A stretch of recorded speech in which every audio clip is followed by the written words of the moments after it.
اور وہ جو سامان دینا وہ میرے پاس لا، اور لا کے مجھے دے تاکہ میں جلدی سے اس آدمی کے لیے بندوبست کروں. پتہ نہیں بیچارہ کتنے دنوں کا بھوکا ہے، پتہ نہیں بیچارہ کتنے، اپنے بچوں نے 3 دن سے روٹی نہیں کھائی. لا نہ ذرا. حضرت سلمان فارسی کہتے ہیں میں نے تھوڑا توقف کیا کہ میں آپ کا بستر لے جاؤں، یہ کمبل لے جاؤں، تو فرمانے لگی حکم ہے میرا، وہ جانا پڑے گا. جناب سلمان فارسی کہتے ہیں میں شمون یہودی کے پاس گیا، میں نے کہا یہ کمبل لو، چاہے تو نگد پیسے دے دو، سامان خرید لیتے ہیں، اور چاہے تو اناج، جوں، سرکہ، کھجوریں جو تمہارے پاس ہے دے دو. وہ کہنے لگا یہ کس کا ہے؟ بڑا شاندار ہے، بڑا خوشبو والا ہے. تو کہا یہ مولا علی کے گھر سے آیا ہے، پاک بی بی نے دیا ہے کہ اس کو گروی رکھ لو اور مہمان کے لیے کچھ دے دو. کہا مہمان کون سا؟ کہنے لگے حضور کے پاس آ کے ایک شخص نے کلمہ پڑھا ہے اور وہ مسلمان ہوا ہے اور وہ غریب ہے، اس کو روٹی دینی ہے. تو وہ شمون یہودی کہنے لگا میں بھی تو رات پڑھا کرتا تھا، تو آج ہی سویرے میں نے پڑھا ہے، آج ہی سویرے پڑھا ہے، ابھی پڑھا ہے. میں بڑی دیر سے حضور آئے تھے پر میری آنکھوں پہ پردہ ہی رہ گیا. مقدر سکندر کا دیکھو کہ پیاسے چلے جا رہے ہیں کنارے کنارے، میں پیاسا ہی مرنے لگا تھا. آج ہی میں نے پڑھا ہے کہ جو آخری امت آئے گی نا، اس امت میں جو رسول اللہ صلی اللہ علیہ وسلم کے قریبی ہوں گے، ان کا کمال یہ ہوگا کہ وہ اپنا پیٹ پر پتھر باندھ کے دوسروں کی مدد کیا کریں گے. یہ میں نے آج ہی پڑھا ہے اور ابھی تو نے مجھے اس کا نظارہ کرا دیا ہے. کہنے لگا یہ چادر بھی لے جا، جوں بھی لے جا، سرکہ بھی لے جا، آٹا بھی لے جا، کھانا بھی لے جا، اور اس طرح کر کے میرے پاس سے نگد بھی لے جا. اور جناب فاطمہ سے کہنا یہ سارا کچھ رکھ لے، اور انہیں کہنا کہ مجھے پتا ہے آپ قبول نہیں کریں گی پر قبول کر لے، وہ آپ کا کمبل آیا ہے تو میرا دل نرم ہو گیا ہے، میں یہ قربانی بھی دیتا ہوں اور آپ کے باپ کا کلمہ پڑھ کے مسلمان بھی ہوتا ہوں. حضرت فضا کہتی ہیں، حضرت فضا بہت سے، اور جناب فاطمہ بڑی شفقت کرتی تھی ان کے ساتھ. جناب فضا کہتی ہیں ہمارے ساتھ ہی نا 2-4 گھر چھوڑ کے ایک یہودی مسلمان ہوا تو اس کے رشتہ داروں نے رشتے توڑ دیے، ناطے توڑ دیے، سارا خاندان مسلمان ہو گیا، لوگوں نے ملنا گلنا چھوڑ دیا. فرماتے ہیں کہ اس کی بیوی فوت ہو. علیہ السلام نے جب ان کو لے کے حضور داخل ہوئے تو جناب فاطمہ نے آنکھیں جھکا لی، پردہ کر لیا. تو حضور نے فرمایا بیٹی وہ تو نابینا ہے. تو عرض کرنے لگی حضور مجھے تو نظر آ رہا ہے نا. یعنی حضور نے جو ازواج کو کہا وہ بات کی. جناب فاطمہ کا جو انداز ہے وہ نرالا ہے. تو حضرت علی کہتے ہیں جناب فاطمہ نے جواب دیا کہ بہترین عورت وہ جسے نہ کبھی غیر محرم دیکھا ہو اور نہ غیر محرم نے کبھی، وہ بی بی نے بھی کبھی غیر محرم بندہ نہ دیکھا ہو، دیکھا ہی نہ ہو اس نے. یہ پوائنٹ ذرا مشکل ہے، سمجھنے والا ہے. تو حضرت علی کہتے ہیں میں وہاں سے گردن جھکائی اور بیچ آ کے بیٹھ گیا، بات ابھی جاری تھی. حضور نے فرمایا آتا ہے کسی کو جواب؟ تو کہتے ہیں میں نے ہاتھ کھڑا کیا، میں نے کو حضور آتا ہے. تو حضور مسکرا پڑے، فرمایا چل بتا. میں نے عرض کی حضور بہترین عورت وہ ہے کہ نہ کبھی اسے غیر محرم نے دیکھا ہو نہ اس نے کبھی غیر محرم دیکھا ہو. تو حضرت علی کہتے ہیں شاباش مجھے ملنی چاہیے تھی نا. حضور مسکرا پڑے، کہنے لگے میں نے تو پہلے ہی کہا ہے فاطمہ تو بدا تو منی، فاطمہ میرے جگر کا ٹکڑا ہے، میں نے تو بڑا پہلے کہہ دیا ہے. تو کہتے ہیں صحابہ میری طرف دیکھنے لگے کہ یہ تو تعریف فاطمہ کی ہونے لگ گئی ہے. تو میں نے کہا کیا کریں، اس محبوب کو بتایا ہے جس کے لیے اللہ نے کوئی پردہ رکھا ہی نہیں، سارے پردے کھول دیے. حضرت فاطمہ کے وصال کا وقت آیا، انتقال کا. تو حضرت اسماء بنت امیس کو بلایا اور بلا کے فرمانے لگی تو مجھے غسل دینا اور سوائے میرے شوہر مولا علی کے کسی اور سے مدد بھی نہ لینا. اور فرمانے لگی میں نے حبشہ کے بارے میں سنا ہے کہ وہاں جب بیویوں کا جنازہ اٹھتا تھا تو وہ لوگ چارپائی کے اوپر یوں کر کے اس طرح کر کے لکڑیاں لگاتے تھے، نیچے باندھ لیتے تھے اور لکڑی میں لچک ہو تو اوپر جا کے پھر اس کو باندھ دیتے تھے تو پردہ بن جاتا تھا. فرمایا میں نے علی کو بتا دیا ہے، تمہیں بھی بتا رہی ہوں، جنازہ میرا رات کو اٹھانا اور لکڑیاں لگا کے نا تو اوپر پردہ کر لینا، میرے وجود پر پڑی ہوئی چادر پر بھی کسی کی نظر نہیں پڑنی چاہیے. رات کو جنازہ اٹھانا اور رات کو مجھے دفن کر دینا. مدینہ منورہ میں حضور کے وصال ظاہری کے 6 ماہ بعد جناب فاطمہ الزہرا کا جنازہ اٹھا تو مسجد نبوی شریف سے ایک شخص اپنی داڑھی آنسوؤں سے بھگوتا ہوا نکلا. حضرت ابوبکر صدیق نے کھڑا کر کے پوچھا کہ او نبی پاک کے چچا عباس روتے کیوں ہو؟ حضرت عباس کہنے لگے پہلے حضور گئے تھے، اب نبی پاک کی تصویر بھی چلی گئی۔ کیا ہوا؟ کہ جناب فاطمہ کا وصال ہوا، پھر سے ایک دفعہ مدینے میں رات آئی، پھر سے شام ہوئی، پھر سے جنازہ اٹھا۔ شیر خدا علی المرتضیٰ رضی اللہ تعالیٰ عنہ نے، حضرت عباس نے، حضرت قسم الدین عباس نے، حضرت عبداللہ ابن عباس نے تدفین سے فارغ ہوئے۔ ایک روایت ہے کہ حضرت عباس نے جنازہ پڑھا، اور ایک مستند روایت ہے کہ حضرت ابو بکر صدیق نے جنازہ پڑھایا۔ اور جب جنازہ پڑھا کر کے باہر نکلے تو حضرت علی شیر خدا کی آنکھوں میں آنسو تھے۔ اتنے کالی روتے کیوں ہو؟ فرمانے لگے صرف فاطمہ نہیں گئی، مصطفیٰ کریم کی امت کے لیے دعائیں کرنے والا ایک بڑا ہاتھ رخصت ہوا ہے، ایک بڑا ہاتھ۔ جناب فاطمہ الزہرا نے 29 سال کی عمر مبارک گزاری۔ میں نے پہلے بھی ایک دفعہ یہ موضوع بیان کیا تھا تو میں نے بات کر دی تھی، کیونکہ میں نے نہیں کی، وہ بات کسی اور کی ہے، کرنی بڑی ضروری ہے۔ علامہ اقبال کہنے لگے، اسرار بے خودی میں لکھنے لگے کہ فاطمہ جو تو نے کیا ہے وہ کوئی نہیں کر سکتا۔ اقبال کہنے لگے فاطمہ جب تجھے دیکھتا ہوں نا تڑپ اٹھتا ہوں۔ کہنے لگے اے فاطمہ میرے رسول کریم نے نا میرے پاؤں میں شریعت کی زنجیریں باندھ دی ہیں، اگر مجھے شریعت منع نہ کرتی، حضور پابند نہ کرتے تو میں کعبے کا طواف نہ کرتا، تیری قبر کا طواف کرتا۔ فاطمہ تو نے 29 سال میں وہ انقلاب برپا کیا، امت پر وہ رحمت کی۔ علی کے گھر کی ہے عزت، علی سے سنتے ہیں، نبی کے گھر کی ہے عزت، نبی سے سنتے ہیں۔ وہ جس نے معزز کیا گھرانے کو، حسین پال کے جس نے دیا زمانے کو۔ اور میرے اعلیٰ حضرت فرماتے ہیں سیدہ زاہدہ طیبہ طاہرہ۔ کبھی آپ اگلا فقرہ سنیں نے تو بریلی کے امام نے حد کر دی، فرمانے لگے جان احمد کی راحت پہ لاکھوں سلام۔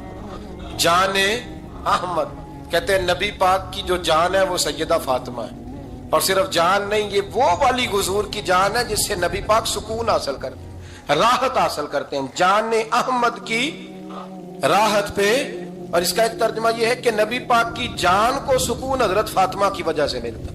جان احمد کی راحت پہ لاکھوں سلام۔ اور حضرت حسنین کریمین کا ذکر کرتے ہوئے فرماتے ہیں آب تطہیر سے جس میں پودے جمے۔ حضرت فاطمہ کے بارے میں کچھ روایتوں میں یہ آتا ہے کہ عورتوں کی طرح انہیں حیض نفاس نہیں آتا تھا، اللہ نے پاک پیدا فرمایا، اور مولا علی تو پہلے ہی پاک ہے۔ تو فرماتے ہیں یہ جو بچے ہوئے نا یہ آب تطہیر سے جس میں پودے جمے۔ یہ بریلی کے امام کی محبت ہے سیدہ فاطمہ سے اور حسنین کریمین سے۔ کیا انداز ہے! کہنے لگے آب تطہیر سے جس میں پودے جمے، اس ریاض نجابت پہ لاکھوں سلام۔ اس ریاض، پتہ نہیں کہاں بیٹھ کے لوگ اہل بیت کی شان بیان کرتے ہیں، اہل بیت کی شان سننی ہے تو بریلی کے امام سے سنو۔ اس ریاض نجابت پہ کہتے ہیں حضرت فاطمہ صرف پاک نہیں، پاکیزگی کا پورا باغ ہے، پورا، یعنی ان کی چھاؤں بھی پاک ہے، ان کا سایہ بھی، ان کا پھل بھی، ان کی ٹہنیاں بھی، بولے تو صحیح یار، ان کی ٹہنیاں بھی، ان کی زمین بھی، اس ریاض نجابت پہ لاکھوں سلام۔ نبی پاک صلی اللہ تعالی علیہ وسلم کی نگاہ فیض سے جن لوگوں کی تربیت ہوئی اور پھر انہوں نے اپنے علم سے، اپنی حکمت سے، اپنی دانائی سے اور اپنی بے پناہ جرت اور بہادری سے دنیا میں بہترین نمونہ چھوڑا، ان میں سے ایک بڑا نام حضرت مولا علی شیر خدا کا ہے۔ بالعموم ہم یہ دیکھتے ہیں کہ جو لوگ بہت زیادہ بہادر ہوتے ہیں نا، میدانوں کے ہوتے ہیں، لڑنے، جہاد کرنے، جد و جہد کرنے کا مزاج رکھتے ہیں، ان کا علم سے شغف نہیں ہوتا، پڑھنا لکھنا، دانائی کی بات کرنا، حکمت کی بات کرنا ان کا کام نہیں ہوتا، وہ تو میدان کے لوگ ہیں۔ اور جو لوگ کتاب کے، علم کے، اس معاملے کے ہوتے ہیں، ان میں کئی دفعہ ایسا ہوتا ہے اللہ ماشاءاللہ کہ وہ لوگ کتاب کے تو ہوتے ہیں، علم حکمت کے تو ہوتے ہیں، لیکن میدان کے اندر تلوار لے کے بنفس نفیس شامل ہونا ان کے بس کی بات نہیں ہوتی۔ لیکن تاریخ میں حضرت مولا علی شیر خدا ایک عجیب فضیلت والی شخصیت ہیں کہ وہ اگر علم کی بات کریں تو ان سے زیادہ دانا کوئی نہیں، حکمت کی بات کریں تو ان سے زیادہ بہترین بات کرنے والا کوئی نہیں. ان کے پاس بیٹھا جائے تو انسان کی تربیت کرنے والا ان سے اچھا مربی نظر کوئی نہیں آتا. یہ ساری باتیں بھی مسلمہ ہیں، لیکن اگر وہ تلوار لے کے میدان میں نکل آئیں تو دیواریں ہلتی رہتی ہیں اور در کانپ جاتا ہے، اور علی کا نام سن کے اب بھی خیبر کانپ جاتا ہے. تو ایک تو حضرت علی شیر خدا رضی اللہ تعالیٰ عنہ کی زندگی میں یہ دو باتیں کہ علم، حکمت، دانائی، جذبہ، شوق جہاد کے لیے، اور پھر میدان کے اندر ثابت قدمی. اور تیسری بات جو بڑی متاثر کن ہے اور اپنی طرف کھینچتی ہے وہ یہ ہے کہ ان کی سادگی، ان کا عجز، ان کا خلوص، ان کا بالکل نارمل زندگی گزارنا، عام لوگوں کی طرح اپنے روزمرہ کے معاملات کو سر انجام دینا. جو آدمی کسی غیر معمولی حیثیت کا مالک ہو جاتا ہے نا، اس کا اٹھنا بیٹھنا عام لوگوں جیسا نہیں رہتا. اس کا کچھ نہ کچھ پروٹوکول ہو جاتا ہے، کچھ نہ کچھ اس کی آؤ بھگت ہو جاتی ہے. دو چار لوگ اس کے لیے کھڑے ہونے لگ جائیں تو اس کے ذہن میں بھی بات آتی ہے کہ میں کچھ چیز ہوں، اللہ معاف فرمائے. لیکن بالکل ایک سادہ زندگی، عام لوگوں کے لیے دستور عمل، یہ تین باتیں بڑی متاثر کن ہیں. آپ دیکھیے، سب سے پہلے تو ایک بات سمجھیں، اللہ تعالیٰ نے قرآن مجید میں فرمایا کہ ان الذین آمنوا وعملوا الصالحات سیجعل لهم الرحمن ودا. فرمایا بے شک وہ لوگ جو ایمان لائے اور جنہوں نے نیک اعمال کیے، رحمان لوگوں کے دلوں میں ان کی محبت پیدا فرما دے گا. حضرت عبداللہ ابن عباس رضی اللہ تعالیٰ عنہ فرمایا کرتے تھے اس آیت کا پہلا مصداق حضرت علی شیر خدا ہیں. کیوں؟ اس لیے کہ حضرت علی شیر خدا فرماتے ہیں، بخاری مسلم میں فرماتے ہیں، مجھے قسم ہے اس ذات کی جس نے زمین چیر کے دانہ پیدا کیا ہے، مجھ سے رحمت عالم صلی اللہ علیہ وسلم نے وعدہ فرمایا کہ علی یاد رکھنا تم سے صرف مومن ہی پیار کرے گا، اور جس سینے میں تمہارا بغض ہوگا وہ سینہ مومن کا نہیں منافق کا ہوگا. تم سے مومن پیار کریں گے، مومنوں کے دلوں میں کشش ہوگی تمہارے لیے، ان کے سینے کشادہ ہوں گے تمہارے حق میں. حضرت مولا علی شیر خدا کی محبت، ان کا نام آئے تو دل ٹھنڈا ہو جائے، آنکھوں میں روشنی آئے، چہرہ روشن ہو جائے، تو معنی یہ ہے کہ ایمان مضبوط ہے دل میں. اور اگر بندہ کمزور ہونے لگ جائے، اگر اس کی کیفیات کوئی اور رنگ پیش کرے، تو معنی یہ ہے کہ ایمان سینے میں مضبوط نہیں ہے. حضرت علی شیر خدا سے حضور کا جو قربت کا تعلق دیکھیں، کچھ لوگ ایسے ہوتے ہیں کہ جن سے قربت ہوتی ہے. آپ نے کبھی دیکھا ہے ہر بندے سے مل کے بندہ رو نہیں سکتا، ہر بندے کو دیکھ کے رونا آتا نہیں، لیکن کچھ لوگوں سے روح ملتی ہے نا کسی کی، تو ویسے کبھی وہ بندے مل جائیں نا، دل کرتا ہے تینوں سامنے بٹھا لاں، تیرے درد پرانے چھیڑاں. کچھ لوگ ایسے ہوتے ہیں جن کے ساتھ حضور تشریف فرما ہیں، حضرت علی شیر خدا کہیں گئے ہوئے ہیں، تو محبوب کیا فرماتے ہیں؟ فرماتے ہیں اللہ اس وقت تک میرے پاس حضرت اسرائیل کو نہ بھیجنا جب تک میں علی سے ملاقات نہ کر لوں. دعائیں ہو رہی ہیں کہ میری جب تک ملاقات نہ ہو جائے میرا جانے کا وقت نہ آئے. مشکات میں حدیث موجود ہے. تو سرور کائنات علیہ السلام کا جو ان کے ساتھ قربت ہے، حضور کا جو ان سے پیار ہے، حضور نے ہر مہاجر کو ایک انصاری کا بھائی بنایا. انصار کے اندر حضور نے بھائی چارہ قائم فرمایا، اور یہ تاریخ کا وہ والا بھائی چارہ ہے جس کی نہ اس سے پہلے کوئی مثال ہے، نہ قیامت تک دوبارہ کوئی مثال دی جا سکتی ہے. بھائی جب سگے بھائی جب شادی شدہ ہو جاتے ہیں نا، تو ان کی اپنی اپنی جیبیں ہو جاتی ہیں، اپنی اپنی گفتگو ہو جاتی ہے. 6 ماہ کے بچے کے بارے میں بھی وہ کہنے لگ جاتے ہیں میں نے بچوں کا بھی تو کچھ بنانا ہے نا. انہیں بالکل اب وہ چیزیں نظر آنی بند ہو جاتی ہیں جس میں والدین اور بہن بھائی شامل ہوتے ہیں. وہ کہتے ہیں میرے بھی تو بچے ہیں. لیکن یہ بھائی چارہ مہاجرین اور انصار کا اتنا زبردست اور معنی خیز ہے. حضور نے بھائی چارہ قائم فرمایا. سگے بھائیوں کو وراثت دینا مشکل ہوتا ہے. بڑا کہہ رہا ہوتا ہے کمائی تو میں نے کی تھی، چھوٹا کہہ رہا ہوتا ہے کہ باہر تو پہلے میں گیا تھا، جھگڑے. لیکن یہ تاریخ اسلامی کا وہ بھائی چارہ ہے کہ جن میں برادری، قبیلہ، رنگ، نسل، علاقہ ایک نہیں. پر ہزاروں قومیں وجود میں آئیں دہر میں خشک و تر کے رشتے سے، ہم نے بنیاد دوستی رکھی یاد خیر البشر کے رشتے سے۔ اور اقبال نے جن انداز میں اس مضمون کو بیان کیا ہے وہ انداز ہی نرالا ہے۔ اقبال فرماتے ہیں خاص ہے ترکیب میں قوم رسول ہاشمی، بننے میں کوئی خاص، ان کی ترکیب ہی کوئی خاص ہے۔ حضور نے بھائی بھائی بنا دیا۔ اب بھائی جن کو دینی اسلامی مذہبی بھائی بنایا ہے وہ دوسرے بھائی کے بارے میں کیا ذہن رکھتا ہے؟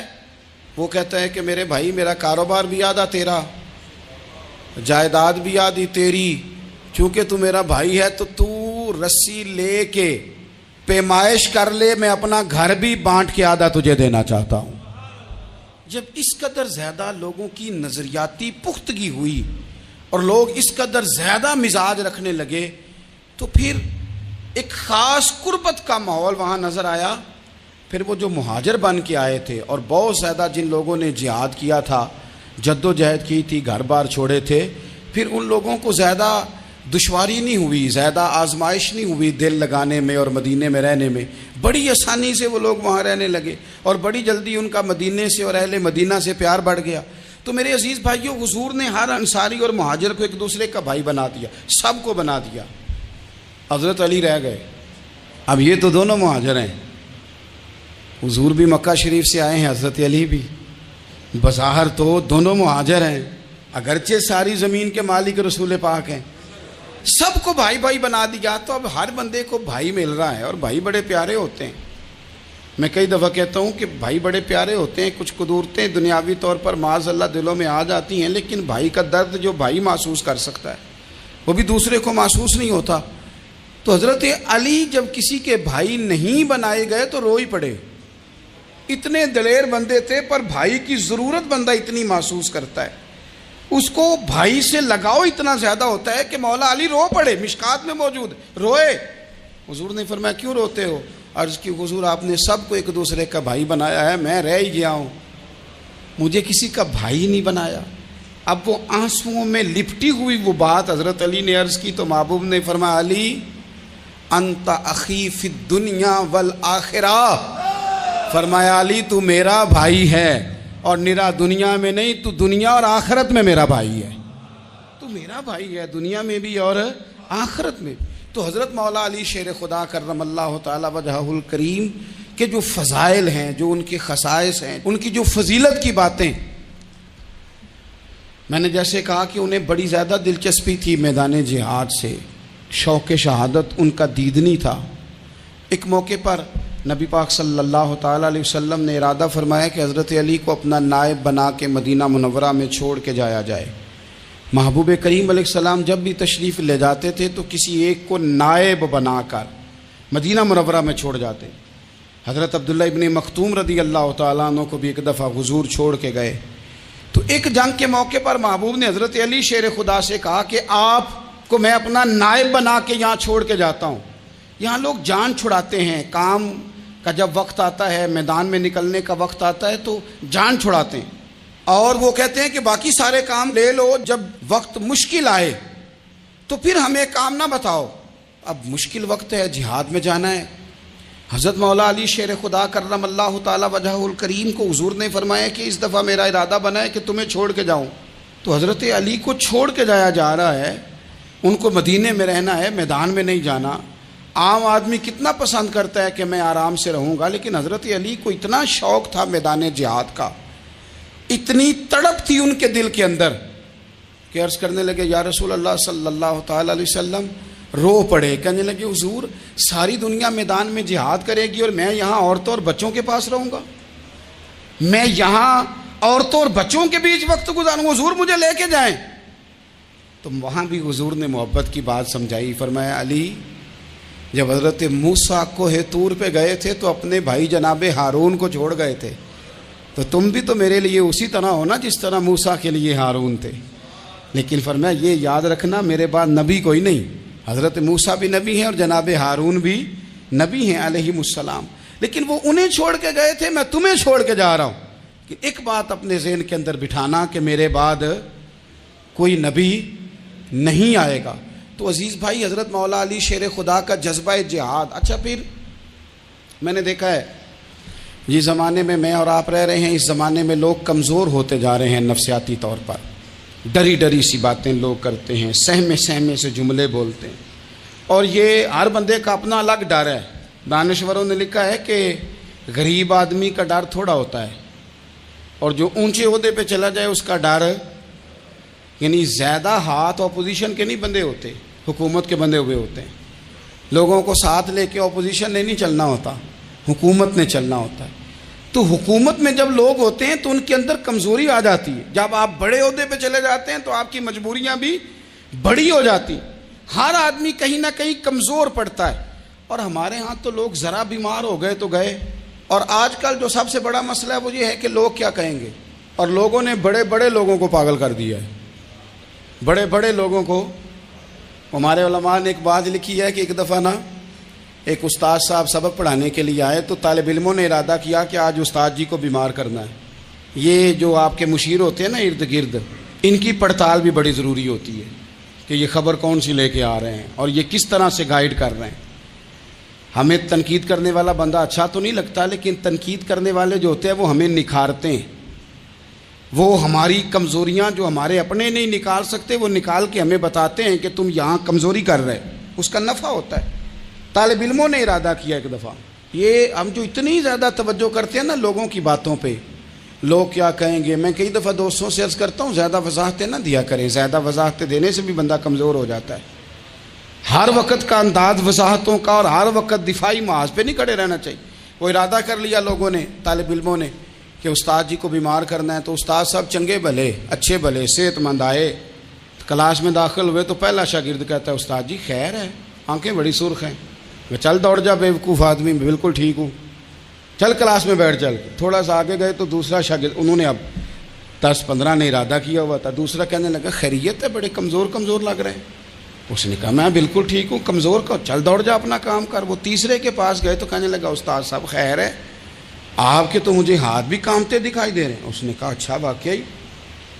اب چوتھے نے بھی یہی بات کی، پانچویں نے یہی بات کی. تو آدھا گھنٹہ گزرا تو استاد جی کو سچ مچ بخار چڑھ گیا، تو چھٹی پہ چلے گئے. کیوں؟ باتوں پہ توجہ ہے نا. لوگوں کے سامنے ہم لوگوں کی باتوں کے مطابق اپنے معاملات کو ترتیب دیتے ہیں نا. کچھ لوگ سوشل میڈیا دیکھ کے نظریہ قائم کرتے ہیں، کچھ ہوا دیکھ کے نظریہ قائم کرتے ہیں. وہ قائد اعظم محمد علی جناح کی ایک بات نہیں بھولتی کہ انہوں نے کہا تھا، ہندو لیڈر جو تھا جس کو لوگ گاندھی کہتے تھے، اس سے کہا تھا تیری اور میری سیاست میں فرق ہے، تو لوگوں کا رجحان دیکھ کے فیصلہ کرتا ہے، اور میں، قائد اعظم کہنے لگے، میں فیصلہ کر کے لوگوں کا رجحان ادھر کر دیا کرتا ہوں.